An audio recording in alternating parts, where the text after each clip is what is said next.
સાંસદ મનસુખ વસાવા કે જેઓએ ફરી એક વખત અધિકારીઓનો ઉધડો લીધો છે। ભાજપના સાંસદ કે જેઓએ અધિકારીઓનો ઉધડો લીધો છે રસ્તાના નવીનીકરણની કામગીરીને લઈ વસાવાએ લીધો ઉધડો। સામાન્ય વરસાદમાં જ રસ્તાનું ધોવાણ થતાં રહીશોએ રજૂઆત કરી। પેવર બ્લોકને લઈ અને મનસુખ વસાવામાં ભારે રોષ જોવા મળી રહ્યો છે। નેત્રંગમાં રસ્તાના નવીનીકરણ માટે સાંસદે ફાળવી હતી 50 લાખની ગ્રાન્ટ। તો ફરી એક વખત અધિકારીઓનો ઉધડો લીધો છે ભરૂચ સાંસદ મનસુખ વસાવાએ।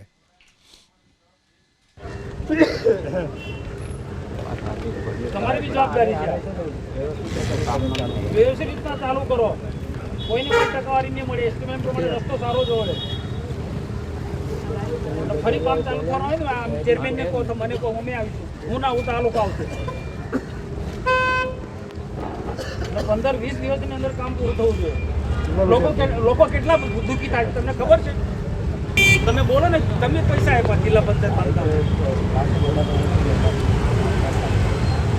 મારી ગ્રાન્ટ છે બીજી જિલ્લા પંચાયત તમે બોલો ને મેં આટલી આપી છે ને એમાંથી ટકાવારી ખાવાના